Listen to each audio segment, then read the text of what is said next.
Good morning. Several weeks ago, we began seeking input from residents on how to best use $83 million in federal relief funds.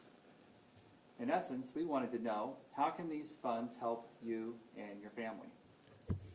During 7 town halls, 5 in person and 2 virtually, and through an online survey, more than 3,000 residents weighed in. And their top 3 areas of concern were healthcare, education, and infrastructure. Specifically, our residents listed these as the top categories for how the funds should be used. Access to mental health services, including services for children. Repairing roads and sidewalks. Access to child care and early childhood education. Support for small businesses. And access to substance abuse treatment. The County Council will meet at 4 p.m. tomorrow for a comprehensive download of the results.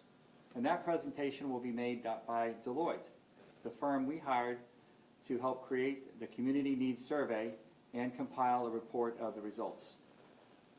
I encourage you to attend or tune in to the meeting. Public comments are welcome.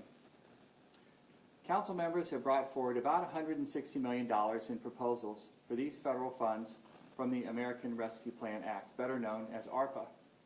That's nearly double the $83 million that's available. I appreciate that the Council has agreed to press pause on moving forward with their proposals until they had heard from the community. This is a rare opportunity to meet the long unaddressed needs in the community and to uplift those who seldom have a voice in where our resources go. Based on the survey results, my office has put together a proposal that will take what we heard from the community and use the funds to enhance the lives of our residents for years to come. I'd like to share some of those proposals with you this morning. We would like to see $7.5 million go to help small businesses. While previous federal relief programs have helped small businesses, we know the challenges remain. Recovering from the pandemic and sustaining a healthy business is critical to our economy. Family-owned businesses are the backbone of our community. They provide us essential services, give us our unique identity, and create thousands of jobs. My administration also supports investing $5 million into the Met Center in Wellston. Formerly known as the Metropolitan Education and Training Center, the center provides job training and career development services. By focusing on the underemployed, unemployed, and displaced workers, the center's goal is to create long-term work opportunities that turn into careers. Some of these build wealth for families and ultimately investment in the community.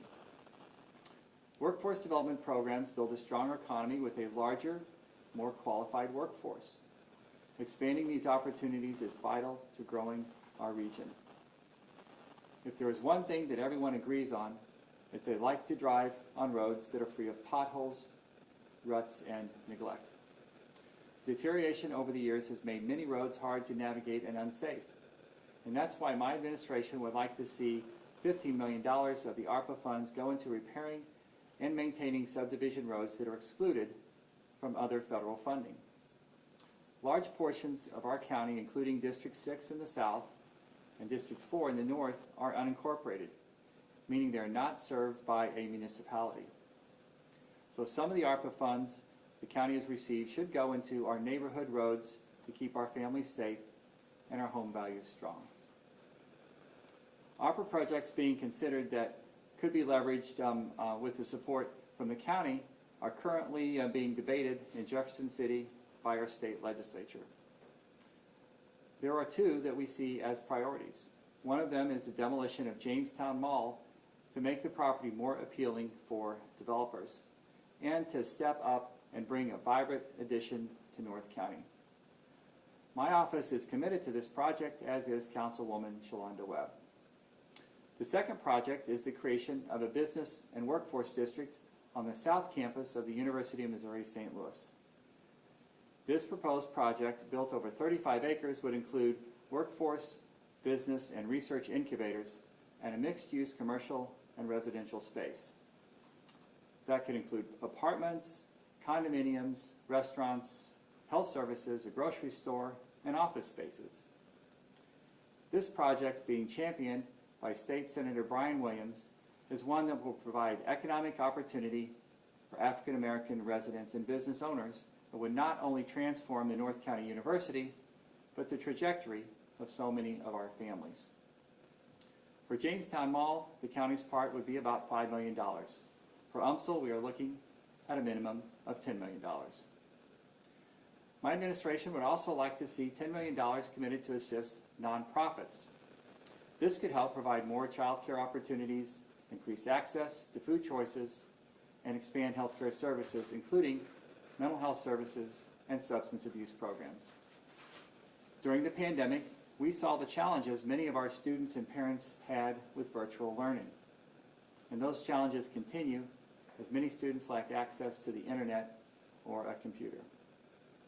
We are cautiously optimistic that the worst of the pandemic is behind us, but we should be prepared in case it returns like it did earlier this year with the Omicron variant.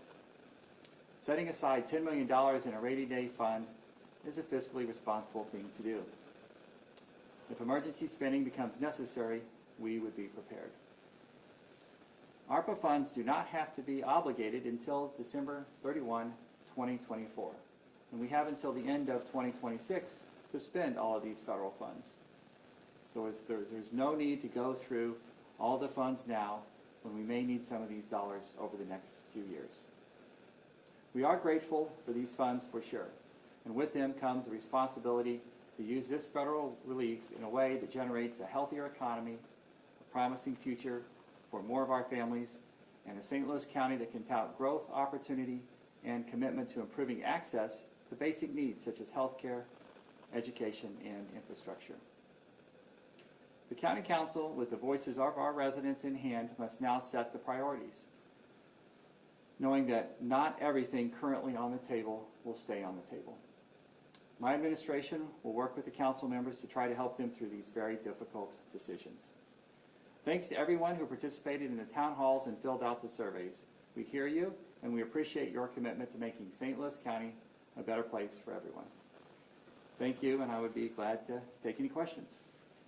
Dr. Page, what do you see? Is there one area here that stands out in your mind as really highlighted that needs the most attention right away?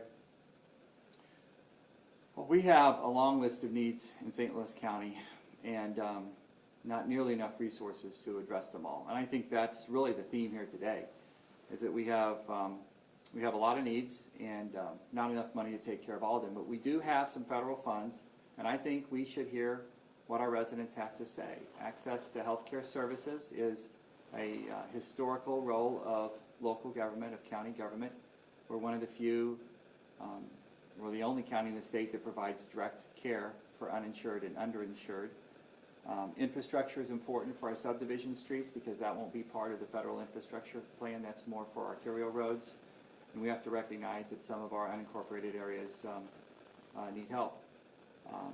I think child care services is important because that's a limiting step in getting some working parents back to work, some of them who've been displaced.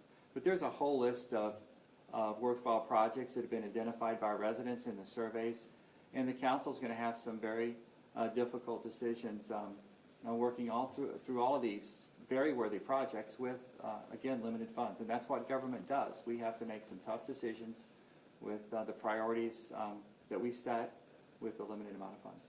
Dr. Page, would there be any money set aside for the unhoused or those that are dealing with mental health issues? Yeah, so our proposal includes some of what we've heard from the residents, and that's addressing issues around mental health and substance abuse, and that certainly would touch our residents who are unhoused. Dr. Page, could you recap what you said about the UMSL campus, please? Oh, so the question is about the UMSL campus. There's a proposal in front of the Missouri legislature sponsored by Senator Brian Williams to transform the South Campus of UMSL into a research and workforce development park with a mixed-use development and business and technology incubators. It's really an exciting project. I couldn't possibly outline all the details here this morning, but it's something that my administration supports. But a portion of this funding that issue has been raised, that a portion go toward that project? That's our recommendation. The county council will make the determination on how this money is appropriated. Our job was to try and understand the survey results and to put that together in a plan that the county council would start with and then make adjustments and make the appropriation their own. So going forward, the county council looks at this survey, looks at the results, then decides how they're gonna move forward, whether they're gonna use these or the projects that they put forward or some combination? Yes, the county council will appropriate these funds. We wanted to give them some guidance and help them try and understand the Deloitte survey. They'll have presentations from Deloitte tomorrow, and they'll walk through some of this, and then they'll put their own stamp and their own plan together that will, I'm sure, look similar to what we've recommended. Any timeline for when we might see something definitive? No, I think we have to recognize that we have till the end of 2024 to appropriate these funds. We'd like to get some of them into the community relatively soon, but we also need to be thoughtful about this. And I want to respect the deliberate process of the legislative process to appropriate these funds.